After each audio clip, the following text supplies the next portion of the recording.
Krysten and Mitch. Mitch shared a whole lot on this episode. But the first thing I noticed is, besides his hat, yeah, if you didn't know how old Mitch was, you knew it when he put the hat on to go paddleboarding, right? But I will say the good thing about him is at least he didn't leave his wife by herself like Nate did Stasha, and even prepped her before they got out on the paddleboards. He even took her out. Yeah. Took her out a couple times. Oh yeah, now he got her out there. They took her there, tried to sideswipe her. Yeah, totally did, and she took it like a champ too. I thought they had a really good chemistry, right? When they were hanging out, stand-up paddleboarding, the whole bit. I thought they just vibe. I feel like they do vibe. I think Mitch is in his head about all of this, and I feel bad for Krysten. You should, because he totally missed her saying the pinky promise is their version of the kiss. Or maybe he didn't miss it and he just was like, yeah, fuck it. You're right, it is. That's going to be the way I kiss you from now on.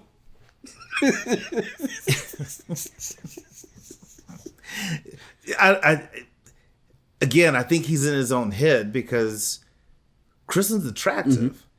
But way what too you attractive can't for him, do is actually. Very much so. Like she is a step up for him. But how do you call your boy and be like, I'm not attracted to her? And you and I, we've known each other a long time. I've had some conversation with you, but I never have told you, yeah, but going out with this girl, I don't find her attractive. She's nice. I just don't find her attractive. And then, hey, let's get some tequila shots and see what happens. I haven't done that. But for Mitch to kind of send those big signals, because if you're not attracted to her, you'd never tell her that.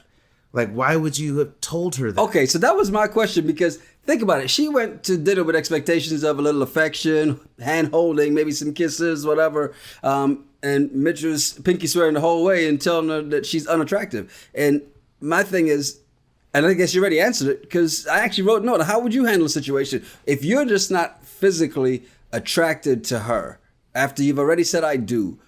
Would you tell her, or would you wait to see if that grows? I would wait to see if it grew. Because there's a difference of, I'm not attracted to you because you look like a troll compared to, you're not the normal type of person I go, you're attractive, but you're not my normal type, right? And I think there could be that someone is attractive. They're not going to put just anybody on TV. So, there's going to be some beauty to them, but it might not be your norm. But you get to know her and then you realize this is why they matched us. But I would never have said that. Part of it is when you make this kind of commitment to get married at first sight, you've got to make that commitment to jump all the way in, right? I mean, think about it. You don't know this person. You don't know. Now, Grant, if the person's got funky breath and you're just like, yeah, there's no way I can get close to this person. I get that part. If they don't wear deodorant, they're like, you're just funky all the time. I like to go all natural, which actually Mitch might have probably liked that a lot better. But but at the same time, if it's nothing like that, then you owe it to yourself and to us, because we're spending our time in this and we can't get the time back. And by us, I mean everybody that's watching the show. At least put forth an effort. You've got to at least put forth. And it doesn't really seem like he was putting forth an effort until he got some courage juice. So I've only seen, this is my third season. So there's 12 other seasons I never watched. But well, go ahead. Has there ever been a really unattractive person? Because again, I'm thinking it's TV. They're not just going to put some chupacabra looking chick or dude on TV. So has there ever been one where just like, Twitter, yourself, anybody, they're like, oh, did you see so-and-so? Good God. What was his name? It was season 1, Jamie and I forget her husband's name, but when she came down the aisle, she cried. She cried. It was Jamie and who was she married to? Jesus Christ, Jamie and Doug. And it's not that he was dog ugly, but she saw him and started crying. Which, yes, you would love for your wife, as she's coming down the aisle, to cry when she sees you. But not for the reason she was crying.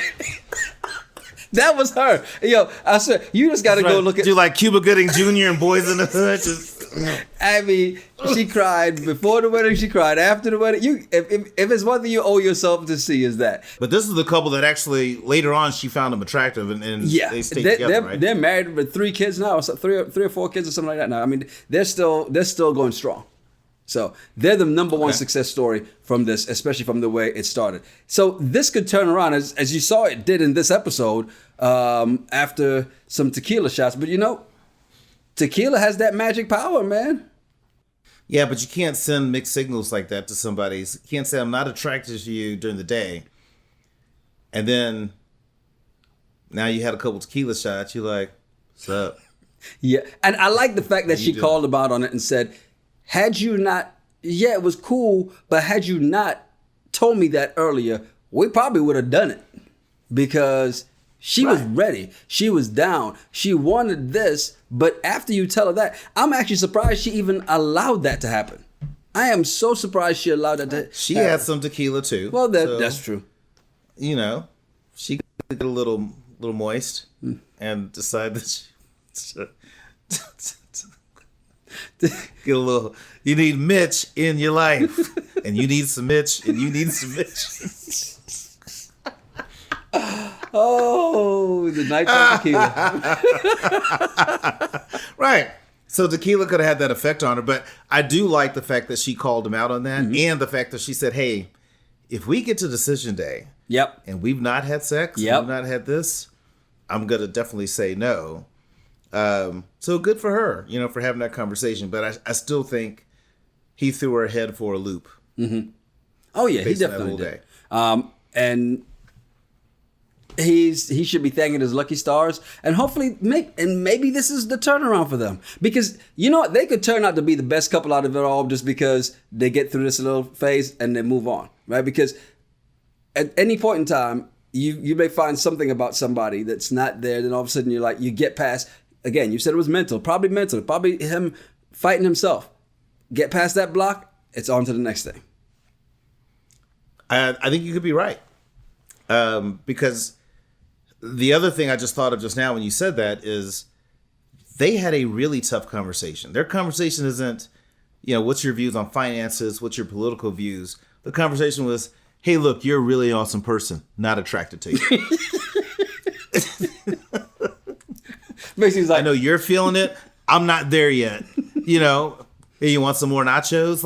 It's just, that's a real conversation. And so if they can get through that, I think you can get through anything. Yeah.